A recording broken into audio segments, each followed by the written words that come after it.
Hey everybody, welcome to this free edition of our Trader User Group, a weekly roundup for the trading week ending October 29th, 2021. I'm Preston Brent. Thanks for tuning in, everybody.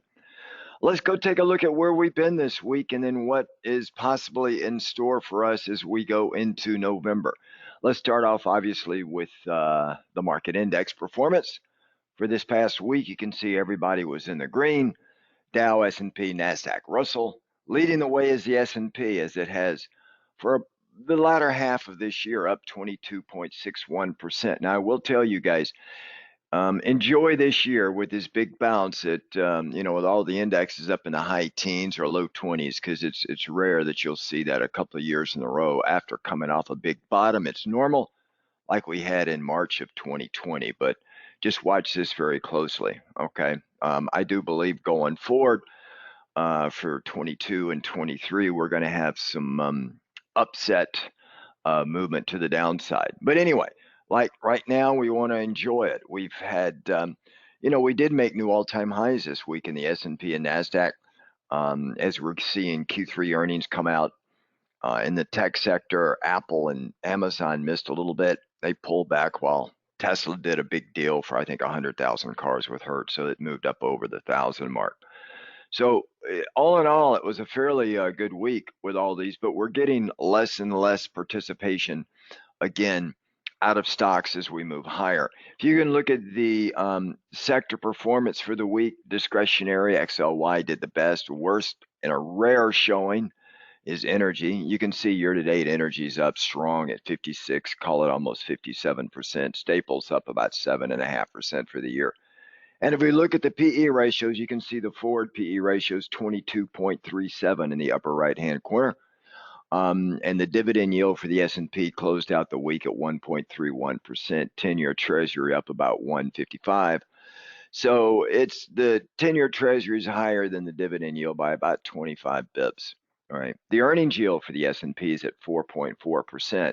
And that's over 2.84% higher than the 10-year Treasury. So that continues to channel money into the U.S. markets.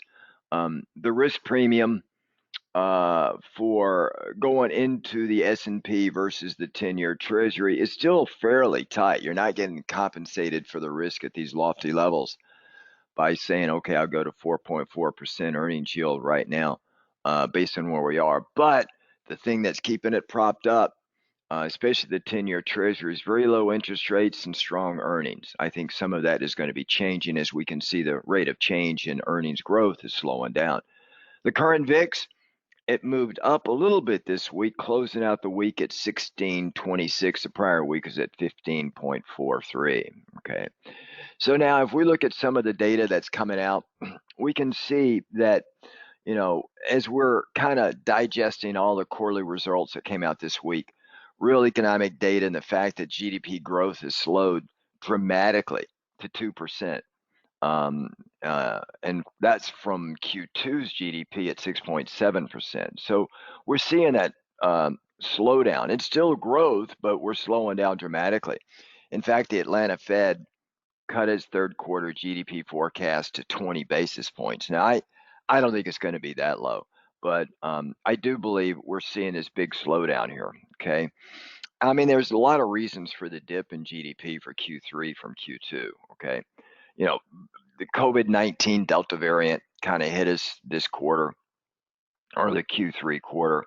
Port bottlenecks, supply chain issues, glitches, rising inflation, all of these have kind of had a sense for slowing the economic growth down, okay? Now, last week, we did see weekly jobless claims falling lower, really, around the consensus estimate. It fell to about 281,000. So it's the new pandemic era low, or the post-pandemic era low of 281,000.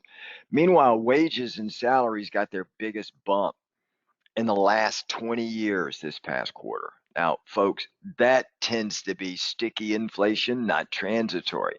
Everybody likes to categorize inflation as just either transitory or sticky. And I think it's a little bit of both, okay? But trust me, wage growth is sticky. That tends to stay much longer because once you pay someone more money, try and take it back from them, okay? Pay surged our wage growth surged 1.5% in Q3. Benefits grew 90 basis points, both much higher than the pace in Q2. So we're seeing wage growth grow, and with about almost just slightly under 10.5 million open jobs as of the end of August, you're going to see a lot of American workers. They're in a great position to command higher salaries. Okay. So even though the Fed officials are saying that inflation's going to recede, yeah, they're probably right, but it's going to stay a lot higher, and the pressure is also growing on Boom Boom Powell. That would be our illustrious Fed chair, Jerome Power Ranger Boom Boom Powell. I think they're going to have to speed up their interest rate liftoff. Just 90 days ago, they weren't looking at raising the rates until 2023, but now over half the voting members on the Fed board are saying that they want to hike the rates. Some of them want to hike the rates. Half of them, in fact, want to start the rate liftoff next year. I think that's going to continue to grow. All right. I just think it's going to go more and more and more. Now, if we look at the treasuries, okay, we're seeing some of this slowing growth. It kind of helped drive a retreat in some of the intermediate and longer term U.S. treasuries. Okay. Meanwhile, the investment grade corporate bond market, the spreads continued to tighten a little bit. That's a good sign. Okay. So we're seeing the treasury market acting and the yield curve acting like we still got growth, but we got to be very careful here. Okay. Remember, the short end of the yield curve, the 2-year treasuries, the 1 year and less T-bills and so forth, they tend to react more to the Feds and quantitative tightening. The Feds are going to be meeting next week, and they've already announced that they're going to start their quantitative tightening program. Remember, they're spending $120 billion a month right now, $40 billion in mortgage-backed securities and $80 billion in treasury bonds.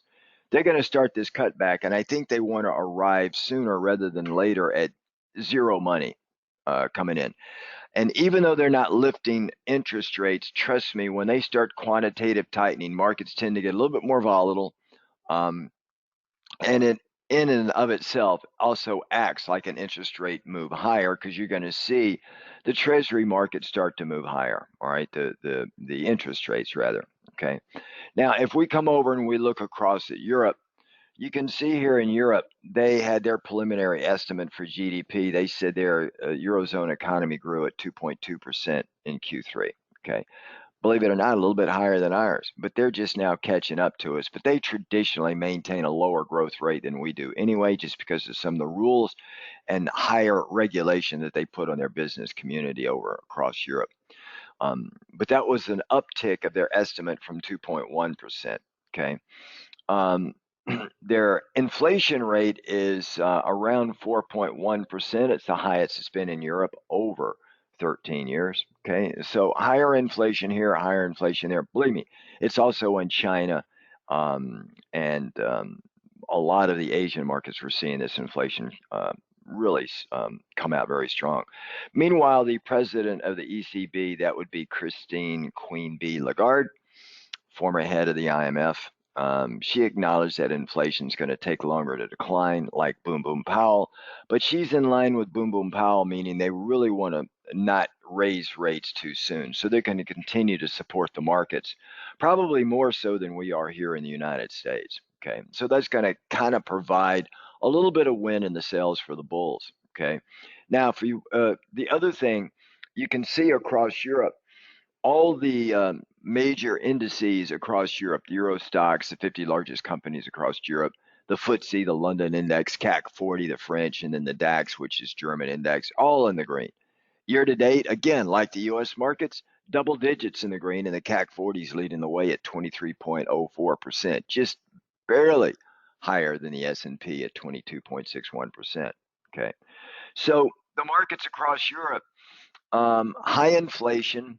And the issue here, the big risk, and I pointed this out to our members, we got some big risk in the markets, but there's some bullish signs as well. We got supply chain constraints, which could be a really big risk to the global markets and just where we go. We got negative earnings revisions because we're starting to see some companies their rate of change or rate of growth is slowing down. And then if China has a very disorderly management of their real estate bubble, because believe me, they will be in a real estate bubble, but it's going to be a lot different than the bubble that the U.S. created in '08 and '09. Okay, I was smack dab in the middle of that and doing some consulting with some big money center banks back then. And the banks had sold off all of their mortgages to the Wall Street, and Wall Street divvied them up, created tranches, spliced and diced them, and then sold them again, which were then combined with others and sold again. And it created this daisy chain so that half the planet, or three-quarters of the planet, was involved in the U.S. Mortgage business. Well, China's not like that. Most of the people that own um, are the debt holders, and the stakeholders in the Chinese real estate market or the Chinese themselves. Okay, the billions of screaming Chinese running around. So it's not like you've got Joe and Ma here in the Midwestern United States that owns a piece of the Chinese real estate market. Now that's the way it was in '08 and '09. Europeans, everybody had a piece of the U.S. action, but here China won't let that happen. So that's kind of why I think that'll be pegged a little bit. But those are some of the risk to the market. Inflation, which is basically a result of higher inflation, supply chain constraints, and things like that. Rising energy prices. There are a whole host of outputs to supply chain constraints. Okay. A lot of these are man-made, by the way. Negative earnings revisions, you're going to see profit margins come down because businesses have to pass their costs along. Rising wages, as I said, tends to be more sticky from an inflation perspective. So we got all of that going on now. Now, some of the bullish points, so earnings are still strong, as you saw this past week. Um, and even though the Feds are going to start their tapering, keep in mind it's going to take them probably 6 to 9 months to finish the tapering. So that adds another 400 billion plus to the Fed balance sheet. So that just continues to keep money sloshing around in the U.S. economy. That's why we can always overshoot our upside.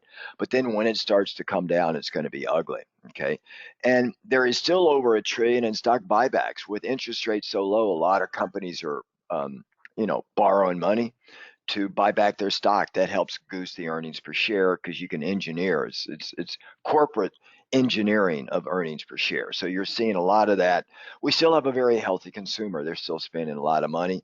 In fact, the retail market or the retail National Retail Association came out and said this could be one of the strongest buying seasons of the year, even though it's going to be constrained somewhat by supply constraints, supply chain constraints rather. But we're going to see that also happen, and they're still trying to get a stimulus bill through Congress and the Senate. I think it's getting dimmer and dimmer, and they're probably going to cut back on it. But I just can't see them not doing anything, even if they have to give up a lot of their dream wish of human infrastructure crap that they're talking about.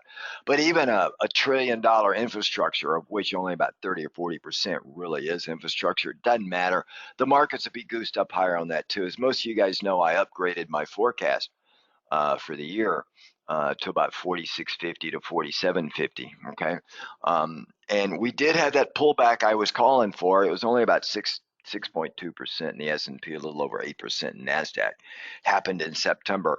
I think we're going to get a lot more chop and a lot more pullback opportunities in 2022, going into 2023, and I think we'll get into our first bear market then. Now, one chart I've showed our members, I don't think I've shown you guys here on this free weekly roundup, but I'll just introduce it to you here. What we've got here, I compiled a list and just did some stats and put this together in a spreadsheet for you guys. You can see these are decade returns, the 20s through the 20s and the 20s, the double twos, right? So 1920 to 1930, you can see right leading up to the depression in 1929, the return was 131%. Okay. Remember, the average return in a decade is 103.69%. Now, this is the SPX. Okay. The average annual return for a 1 year period is 10.37%, as you can see on the far right. Then you can see the number of bear markets. Now look at the 1930s. That was post 1929 depression. 9 bear markets, all right, where it pulls back more than 20% and then it climbs back up over the 20% level again, and then it goes back down again. 9 of them. Now remember, the 30s is just a 10-year period. Now the only other time we were in the red, going all the way back to the 20s, 1920s, was in the year 2000. But now look at 1970s. It was only 4.8% for the entire decade. What caused that? That was the stagflation in the markets, where inflation went up here in the U.S. over 18, 19%. For those of you U.S. folks that remember this, you remember mortgage loans were at really 18%. They were insane. We had 2 bear markets then. And then you can see the dot-com bubble in the 2000s. For the entire decade, the markets only averaged a return of a minus 9.3%. There were 4 bear markets at that point in time, from year 2000 to 2010. That also incorporated not only the bear market, the dot-com bubble, but included the 08-09 crash. And then you can see here in the 20s, it kicked off even with COVID, with that big high bounce we've had off COVID, going back to the beginning of 2020 to where we are right now on October the 30th, 2021. We're up 42.46%. So the decade average, 103%. That's for the 10-year average for each decade. We've averaged 2.3 bear markets per decade, which works out to about 0.2 bear markets per year. So you got a 20% shot roughly of having a bear market on any given year, okay, with the average return 10%. So there's been 26 bear markets since this has been tracking it, since some of this data. I didn't want to go back any earlier than that. So that just kind of shows you where we've been, everybody. So it does show that we need some pullbacks for a healthy market. We're going to get them. And I think in the 20s, we're probably going to go back up to average maybe 2 or 3 bear markets sometime between now and going into 2030. Okay. I think a big one's going to hit either in 22 or in 23. And typically when you think they're going to hit, it usually goes a little bit higher and pushes out another year or so. So I do not believe we're going to have those returns that we've had thus far, in the double digits that we've seen. Okay. And typically, as you can see, a decade, from the 60s to the 70s, the performance was very, very poor. All right. Our decade performance would be a lot stronger if in the 60s, from 1960 to 1970, we only had a 17.8% return. And then in the 1970s, it was only 4.8. Now, that's only with 2 bear markets of each. So 4 bear markets in that 20-year period. But it was just not, it was like very stagnant. And then the 70s, more of a stagnant economy. We didn't go anywhere with 2 bear markets thrown in there. So that's kind of where we're sitting right now, guys. I want to switch the screen over, but I just want to kind of give you a real long-term perspective on how these things, the markets are always mean reverting. We're going to revert back to the standard, right? So when you get too far out of whack, on the markets, then we tend to pull back. Okay. And then finally, you can see the best performance was in the 90s, the roaring 90s, the go-go 90s, 317%. That's when the markets just really just ball buster time. And you can see there were only 2 decade periods where we had no bear market. The 90s was one, and from 2010 to the beginning of the 2020s. All of those were generally as a result of coming off a bear market low return kind of perspective. Okay. And then generally, if you have a very strong return in a decade, then it's generally met lower. The only exception was, you can see in the 80s and the 90s, that was just a good time to be in the markets, because no matter where you went, you generally made some good money. Okay. Now, let me just switch the screen over, and I want to show you let's get this here like this. I'm going to take you over. Let's go take a look at the E-mini S&P 500 futures, just so that you can see kind of where we're sitting on that. Give it a second or so to come up on the screen for you guys. Takes a little bit of time. So now you can see here on this chart that we've got, and I've got the S&P E-mini S&P 500 futures on the screen for you guys. And you can see here that we made new all-time highs on Friday. All right, let's just blow it up a little bit. I see no divergence in this chart. So this is in keeping with my theme. You can see we're hitting this bar, which is a typical extension of prior pivot point highs of about 1.23%. Typically it'll run up 1.61%, and that's when it usually starts a reversal. Although this first hit here tends to have a little minor pullback, so we could have some of that. But what's really goosing the market again are strong earnings. Now next week will be an interesting week because we're getting the Fed's meeting on Wednesday. Okay, remember this month is one of those rare months where we have an early Fed meeting. And then the Feds take off until January. So, or they take off for the rest of the month, and they come back in December, I think. But this is kind of what you're seeing here right now. We're coming right into the timing, the time frame of this, and the price action 4603. And the 4600 is traditionally a hard number to break through. We generally, as you can see over here to the left, we challenged it several times until we finally came right up over it, just barely.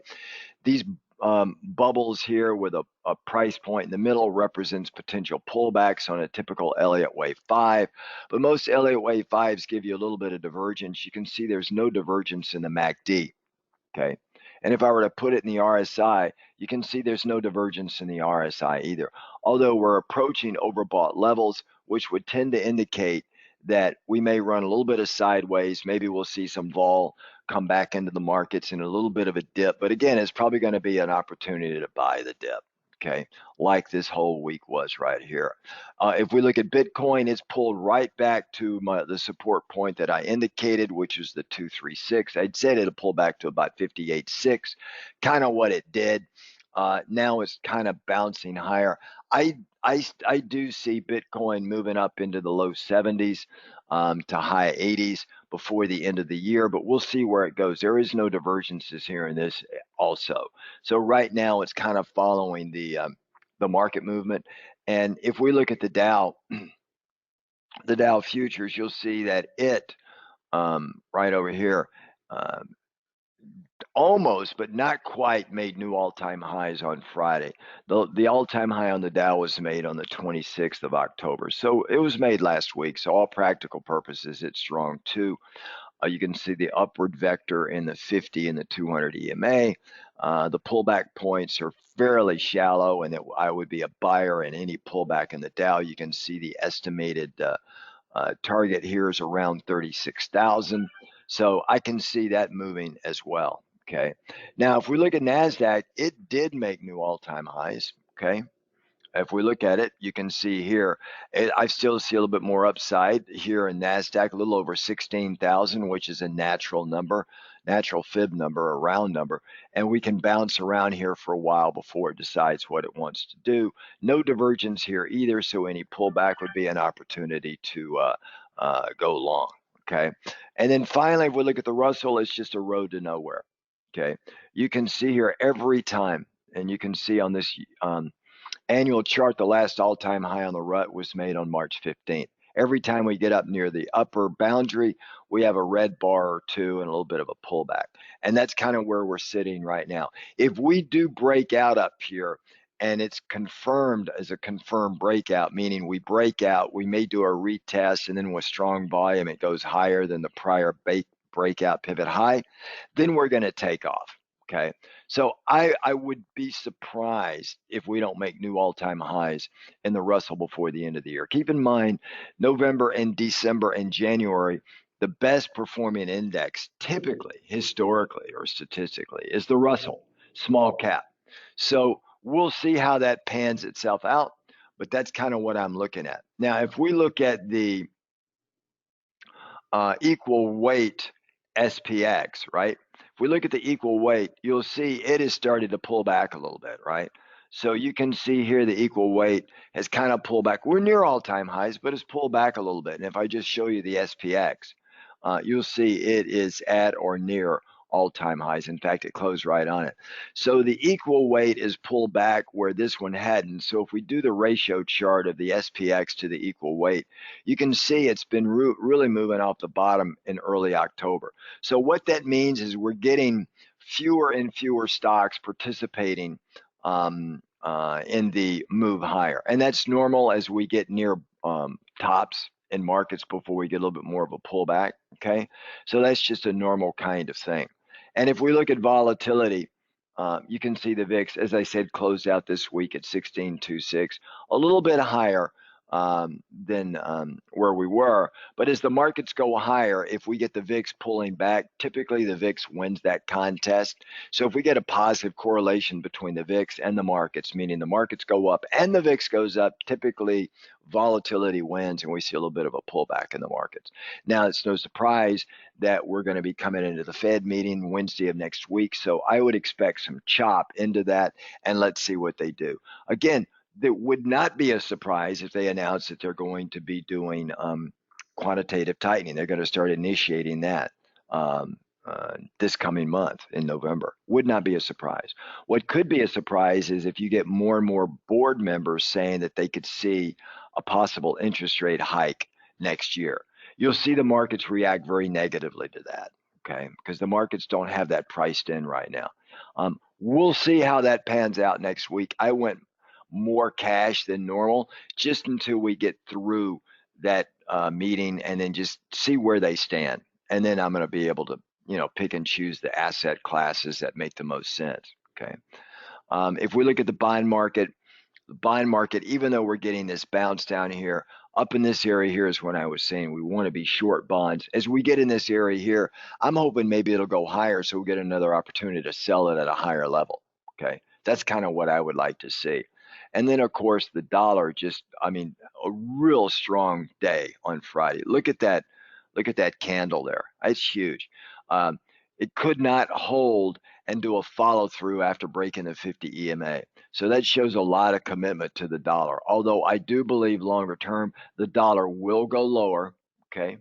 The reason why it really went strong here is because the Democrats couldn't get through a lot of their stimulus spending and they're having trouble getting tied up. Remember, the more money they put into the market, they got to print more money, which is not good for the dollar. So having a strong dollar like that did put a little bit of weight on some of the commodities, okay?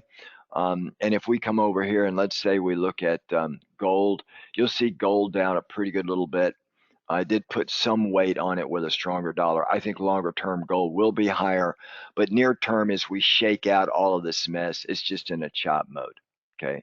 Same thing with copper until China. China is one of the bigger buyers of copper, but as I've told you guys before, you want to be in electric vehicles because it's just, you look at all the stats, that's where the markets are going. And if we look at this, you can see here that copper, it takes about 40% more copper for an EV vehicle than it does for a gasoline powered vehicle. So there's only going to be more demand on copper longer term. Short term, as I said, it's resolving its big move higher, right? I've got a longer term support in copper around 4. This is the futures market. So I don't think it'll get down there, but I think we're just going to end up going higher longer term. And there are a number of different ways we can trade that in our trader user group. We're playing it to the long side. Okay. And of course, if we look at oil, you can see here oil is basically off its 2021 high at 85.41. This is oil futures. It did make a rare challenge to the bottom of this regression channel, right? You can see the move lower right here, and that would suggest it could bounce up a little bit. I told our members to fade this move. I think it could come down even lower, maybe to the low 80s, high 70s, and then it could bounce back up again. But there are really great opportunities in trading oil right now off of this move here as we shifted from a down move to an up move. There's some great opportunities in the oil market or in the energy market, especially with energy companies and nat gas. Now, nat gas is really interesting because in natural gas, I told our members, I think I mentioned it here for you guys too, these big spikes higher, fade the move. and get out of it in a few days. Okay. Now we filled that gap right here down. We came back up. And now we're sitting here again. I think it may come back down and test this. If we have a cold winter, which, you know, from a trading standpoint, if we do have a very cold winter in the U.S., nat gas is going to be very expensive. It's going to come up over $7 or $8. And if we get up there, I'm going to be more of an active trader in nat gas because it'll be very volatile, but it's going to come back down on the backside and it will be ugly. I can promise you that. All right, everybody, that's kind of where we are for this free roundup for the week. Members, I will see you this Sunday evening, and we'll go into more detail on some of the earnings and some of the stocks I'm seeing, as well as some of the commodities here and some of the possible plays that I'm seeing. All right, everybody, have a great weekend. Enjoy the Halloween weekend for those of you candy lovers out there. Otherwise, members, I'll see you Sunday evening at 8 p.m. Eastern Standard Time. Take care, folks. Ciao now.